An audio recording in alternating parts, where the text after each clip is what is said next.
welcome back to the Coffee Break Podcast. Wherever you are listening or watching, I hope you're having a great week. For me, it's the weekend, okay? Today's Saturday as I record this, and I was on the road this past week. So that's why I'm using today to get caught up, to get some recordings done.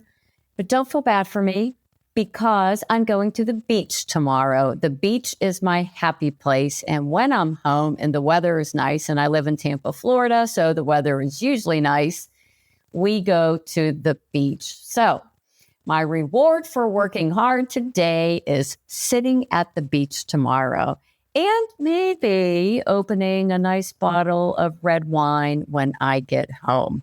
Okay. So this is something that I discussed during the last webinar that I did in April.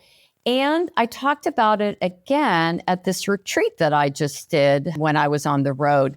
It just keeps coming up. And so we're going to talk about this issue today. Okay. Dare I say that, let's say you have an employee who is yelling, cursing, refusing an assignment, okay, and screaming and huffing and puffing down the hallway, or maybe gets physical with a coworker. Dare I say that that's easy to address? You got policies about that, especially if it's overt behavior that everybody witnesses and can describe the same way. You've got some pretty good documentation. But that's not what we're going to talk about today. Today, we're going to talk about an issue that so many leaders deal with every single day, and that's the dreaded he said, she said. Yes, we are going to tackle the he said, she said, because these are not easy to address. And the issue is, even for myself, I teach, how to address bad behavior. And I wish I had some type of magic recipe or formula for you to do 1, 2, 3, and you will always know who's telling the truth and be able to resolve it. But it's not that easy. However, I do promise you, by the end of this episode, you're going to walk away with at least a few strategies and some tools to get better at addressing the dreaded he said, she said. Okay. Let's say you're in a situation where one of your charge nurses barges into your office and is complaining that, let's call her Kim, one of your nurses just refused to take an admission. Or, maybe it's an assignment. It doesn't really matter. She goes on and on. I am sick of it. She is always refusing, and she gives me a hard time every time I, give her an admission. Well, you go and you talk to Kim, and you find out, well, wait a minute, that's not how it went down. Kim tells you, I don't know what she's talking about. She actually said to me, do you want to take this admission or do you want to take the other one? And what, now she's coming to you complaining about me?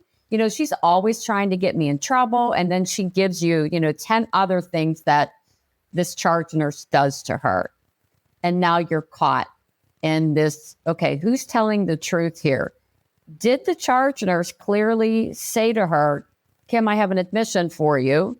Or did she say, hey, do you want this admission or do you want to take the next one? And then what ends up happening is they both bring all this other baggage to the conversation, to the complaint, and you're kind of stuck in the middle. So I'm going to give you a few strategies that will help you to at least have a better sense of who's telling the truth. The first thing I want you to think about is your own bias, okay? We all have a bias, and here is a human issue. I call it whoever gets to mom first is believed. Okay, let's say you have 2 kids. So I have 2 daughters. And when they were little, if Katie came to me complaining about something that Courtney did or something happened and it was Courtney's fault, and then I talked to Courtney and Courtney would tell me a whole other story, I tended to believe Katie first. Even though, okay, it may have been Katie was lying from the beginning, trying to get her little sister in trouble. It's something that happens in the brain. Whoever tells the story first, like that's your default. That's what you believe. And then when someone else shares a different version, it's like your brain is comparing it to what it heard first. So be mindful about that. When you heard this from the charge nurse, you're going to tend to side with that story. It's like, you're innocent until proven guilty. And I use this a lot, especially when, let's say you have an employee who's been behaving badly for decades, and you finally decide that you're going to sit down and have an honest conversation with them. You're going to tell them, okay, look, you may be clinically competent, but you're nasty. Well, you're not going to say that. The way you're treating people, is not okay. You're going to give examples. Before you have that conversation, you better tell your boss that you're going to have the conversation, and you better tell HR. Because what tends to happen is if this is the first time you're having a conversation with this employee, they tend to go to HR and complain that you're bullying them. Again, whoever gets to HR first wins. So just be careful of your own bias.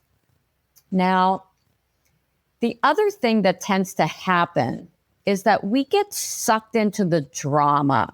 Your charge nurse didn't just focus on Kim refused an admission. No, she went on and on. She, gives me a hard time when I have to, give her an assignment. And then she might go off on a tangent and tell you all the other bad things that Kim does. And likewise, on Kim's side, it wasn't just the admission. Kim goes into a barrage of other things that this charge nurse does to her. So what you have to do is sort of weed through all of that and focus on the issue at hand. It was all about the admission. So get really clear on what's the issue. And in this case, the issue is the charge nurse gave Kim an admission, and supposedly Kim refused it, okay? All the other stuff is just drama. So do not get sucked into that vortex of drama. Forget about all of that other stuff. Okay, the next thing I want you to think about, you can usually tell when someone is lying, or let's just say exaggerating the truth, when they speak in generalities. So let's say the charge nurse says, she refused this admission. She's so lazy. She never, she always gives me a hard time. And just as all that, general, versus I walked into the documentation room where Kim was sitting. I asked her to take the admission, and she said, I just had an admission, give it to someone else. Jerry and Tina were in that room too and heard it. Do you see the difference? She's lazy. She always gives me a hard time versus I walked in. This is what I said. This is who was in the room. You can tease out if someone is exaggerating, telling the truth, lying, based on the specifics that they share with you. So again, look for general versus specific information, which can really be helpful to you. Okay, the next is, let's talk about, should you bring them together? Should you mediate? Is this the mediation situation? Or are you going to just let it go? Or are you going to deal with it individually? So what are you going to do? First of all, I am not the expert on mediation. My friend Randy Kern is, and I interviewed Randy. We did a podcast episode. It's episode number 7. We'll have the link to that episode in the show notes. And he talks about his approach to mediation. It's quite, I think, shocking, okay, when he shared his approach to mediation and it works. I was like, oh, okay. So basically he says you put two people in a room and you tell them we're not leaving this room until we resolve this. And you let them, they can curse, they can yell, they can scream, they can do anything. But just so you know, we're not leaving here. If we're here all day long, if we're here for 6 hours, we're not leaving until we resolve this. And you have to listen to the episode. It's actually, pretty amazing. I know this as a bullying and incivility expert. You first have to decide, is this conflict? Is this a he said, she said? Or is this a bullying situation? Let's say this has happened before where the charge nurse is fine with everybody else. It's just Kim she gives a hard time with. Maybe it's other things that this charge nurse does to Kim. So is it just Kim? So is there a target? Is the behavior harmful? Maybe she has set Kim up to fail in the past. And has it been repeated? If you think or even suspect that one of the people is bullying the other, please don't ever bring them together in mediation. Okay, mediation does not work when it's a bullying situation.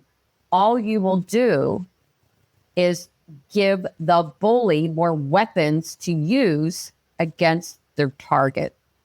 So first think in terms of, is this a bullying situation? Or is this just, like I said, he said, she said, it's a conflict situation? When you bring them in to, let's say you decide that that's it, I got to get to the truth here, bring them in together. Tell me exactly what happened. There are a couple of tips that I want you, that'll help you to actually engage in that conversation. There are some techniques you can use. I always start by establishing common ground. We want the same things. We want to work, in a department. We want our culture to be respectful. We want to treat each other with respect as professionals. We want to deliver the very best care to our patients. Whatever that is, establish common ground. And if you can include them in that initial conversation, include them. What's important to us here? Why are we here? So go back to your purpose. Maybe it's a labor and delivery department. Why are we here? And get them to say, to take care of moms and their babies, okay? To treat our moms and our babies like they're our family, okay? Whatever that is, to provide the very best care. You always want to start by establishing common ground because in a way, it disarms them a little bit. Like, look, we want the same thing. You also want to set some ground rules. Okay, when one person is talking, the other person can't talk. You actually have to be quiet until they're finished. And there are some techniques that you can use. You've probably heard of this. You can use a talking stick. I actually did, I did this with my daughters. When they were, I think in their early 20s, they were living together, which is not good. And they were really, having some conflict with each other. And so I went over to their apartment and I brought I think we used a wooden spoon as the talking stick. And I said, okay, Kate, when you have the stick, you can talk. And I said, Courtney, you can't talk until Katie gives you the stick. And we did this, and it was actually not easy because they wanted to overtalk each other. But ground rules, whoever has the stick is the only one allowed to talk. And they only handed the stick over to the next person when they felt that that next person heard them. So you don't have to get that elaborate, but basically just say, I want to hear your side. And the other person, you're not allowed to say anything until they're finished. Now I want to hear your side. Okay. So this is like I said, a he said, she said conflict situation that mediation works really well. The key here then is it's not about deciding who was right, who was telling the truth. That's great if you can figure that out. But what's more important is to set an expectation for future behavior. moving forward. This is the expectation, moving forward, because you can't address what already happened. But what you can do is set expectations for future behavior. Now, it's easy for leaders to then tell them what to do. This is what you're going to do from now on. Okay? This is what you're going to do. But that's not helpful. Leaders tend to, and I'm guilty of this too, we tell people what to do all the time. Just do this, just do that. Like, we solve people's problems. That's what we think our job is. But if we keep telling people what to do, and from now on, when she gives you an assignment, you're going to take it. If there's a reason why you can't, you're going to engage in a professional, respectful conversation, honest and respectful, and then come up with a solution. Okay. Maybe it is that you take the next one. Maybe the charge nurse didn't realize that you had just discharged someone, or you just had a really difficult patient situation you had to deal with, and someone else was available to take the admission. Whatever that is, you're going to work it out as adult professionals. Okay. It's easy for us to tell people what to do. Now, you could set some context for that and just say, what would a professional do? What would somebody who's respectful, how would they handle the situation? But really what you want to do is say, how will you make sure that the next time something like this happens, that you're going to respond in a way that's professional? Okay. What are you going to do? Because as long as we're telling people, then they don't think, okay? That we don't give them an opportunity to think about how they're going to handle the problem. It's very similar to when an employee comes to you and they're complaining, and they're complaining about anything. Right away, we go into solution mode, but sometimes they just need to vent. And I usually refer to it as, are they looking for comfort? I just need to vent to someone. Or are they looking for a solution? I heard this recently at a conference where the speaker said, do they need support or solution? Because I'm going to tell you, a lot of us go right into solution mode. I want you to catch yourself doing that and just take a pause and a step back and ask them, how are you going to make sure this doesn't happen again? Okay. As the charge nurse, how are you going to make sure we're not in this situation again? Kim, how are you going to make sure we're not in this situation again? They own the issue, not you. Your goal, your responsibility as the leader is to set that expectation that we handle these situations as professionals. We make decisions first based on what's best for our patients. Hello, admission. What if that was your mother? Okay, what if that was your dad, your spouse or partner, your child? We make decisions based on what's best for our patients first, then our team, because maybe that charge nurse needs to assess the team to see who's the best person to get an admission. And then self is last. I know that's sometimes hard for people because right now there's a big focus on wellness, mental well-being, self-care. And I'm basically telling you that you come last, but you have to think about the role that we play in healthcare. Patients have to come first. Like, this is, we are serving patients. It's a selfless profession. Patients come first. Our team should come second. And then we're last. And I remember working at the bedside, and it wasn't that long ago. And I had just sat down, just started to get caught up with my documentation. And the charge nurse called me out to the desk. And it's going to be bad when they say, I'm sorry. I'm like, what? She said, but I have to give you another admission. And I said, Tracy, that's why I'm here. I'm here to get admissions, but my inside voice said, crap, I have to get an admission. Like, I just had an admission. I had 2 discharges. I had a difficult family situation. I trusted that my charge nurse knew what everybody else was dealing with and that I was the best person to get that next admission. But sometimes that's not the case. So the charge nurse and whoever is responsible for those admissions needs to really take a look at who is the best person. They have to think about the team. Who's the best person on the team to get that admission? And then, make an appropriate decision. But the bottom line with all of this is these he said, she said, they're messy. Okay, they're in the gray zone. It's not clear. It's not black and white. I wish they were. But there are some things that you can do to help minimize I would say, just the overall amount of time and energy that you spend trying to figure out, all right, who is really telling the truth here? And that is first to check your own bias. Then it's to really take a look at, all right, what is the issue?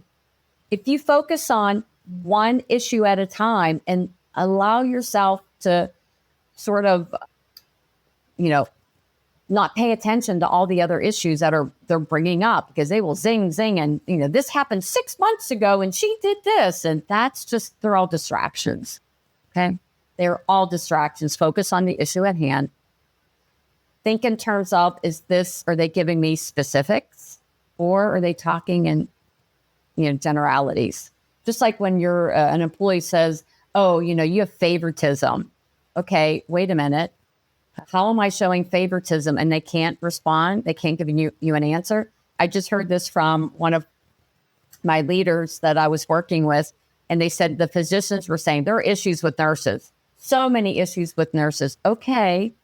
Can you tell me what one of those issues are? Well, just issues. I'm like, so if somebody can't be specific, then it either is they're just venting, they're just frustrated, or it depending on what the situation is, it should be sort of a heads up or a red flag for you that there's something going on that deserves further conversations. Okay. So that might be with this physician setting time aside to say, hey, let's talk about this. You said there were issues with nurses. I want to get really clear on what those issues are, because if I don't know what they are, I can't, work with them and you. Okay. Because it's, not a siloed situation. To maybe take a look at how we can resolve these issues together.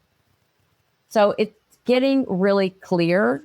Are these specifics, or are they just talking in general terms? And then consider whether or not you want to mediate. Again, if it's a bullying situation, please do not bring them together. You will make it worse.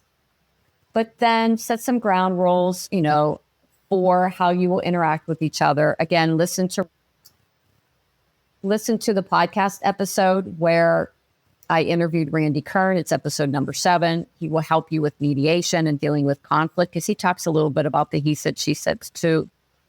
But then make sure that you leave with these are the expectations. And then how are you going to make sure that this doesn't happen again? Don't take ownership of this. It's their problem to solve. Okay. And then finally, I just want to maybe go back to the beginning. There are some of these that are just drama. If they don't impact patient care, I don't know. I might pick and choose which ones I want to get involved in. Sometimes it's just petty middle school bickering between your employees. Now, I'm not saying ignore all of them, but just think about your own energy and think about the impact that situation has on the overall function of your department and the relationships in your department. And, it's okay sometimes to let something go if you feel that it's just some drama, and use your time and energy to solve some of the bigger issues. And then one last thing, I mentioned this, and I'll repeat this. Sometimes when you have an employee coming to you, do they want you to do something about it? Do they want a solution? Or are they just venting? Is it comfort? Are they looking for comfort? Or do they want a solution? And it's actually okay for you to ask them, okay, you're telling me that this happened. Do you just want my support? Because I think support sounds better than, do you just want me to comfort you? Okay, come here, honey. I give you a big hug. That might not go over very well. How would you like me to, would you like me to address this? Do you want a solution? Do you want to talk about how you can handle this situation? Because it shouldn't always be your responsibility to take care of these problems. You want to empower your team, your employees to handle these situations. So before you get into the he said, she said, that the vortex of these issues, take a pause and just ask yourself, when you hear from that first person, do they really want a solution, or do they just want my support? Is this a situation that's impacting my department, my patients, my team in a negative way? And then make a decision whether or not you are going to get involved. And then I've given you some strategies to do that. Again, as I said earlier, it's not an easy situation to deal with, and it comes up so many times in so many different ways. And I'll end with this. A lot of times employees, it's all about who's right. Well, I was right, he was wrong. Or, she was right, she was wrong. Remind them that it's not about who is right. Okay, in all of these he said, she said situations, it is not about who is right. It is about what is the right thing to do. So if we go back to the example, when Kim refused to take an admission, what's the right thing to do there? Okay, from Kim's perspective, it's to take that admission. And again, maybe how the charge nurse delivered that information could be worked on. But I always try to take it back to, the right brain. What if that was your mom? Would that be okay that a nurse refused to take that admission? What if that was your spouse or your partner or your child? Would that be okay? It's not about who is right. It is about what is right. Okay. I hope that helps you, at least gives you some guidance on how you can tackle these he said, she said, or as I call them, these tricky, sticky situations. And in the show notes, I'm actually going to link to the webinar that we posted. You can actually get access to that webinar through our academy. That not only do I handle the he said, she said, but I handle how do you deal with cliques? How do you deal with, having a strong union? There are some other tricky, sticky situations that leaders face when in their leadership role, but you can get access to those and to learn a little bit more about how best you can handle them. Okay.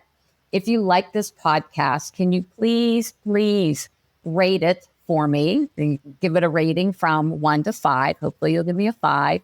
Review, just post a review. And it's really easy when you go into where you listen to podcasts. If you scroll down, it'll show you the ratings and reviews, and it'll say write a review. Just click on that and write a review for me, and then share this with other people who might need to hear this message today. So when you do all of that, when you rate and you review and you share, that helps us to make some noise in a very crowded space right now. All right, so I wanted to thank you, our listeners, for doing your part to break the cycle of bullying and incivility in healthcare. And remember, the way we treat each other is just as important as the good care that we are all providing. So keep fostering a healthy work culture, and I'll see you next time.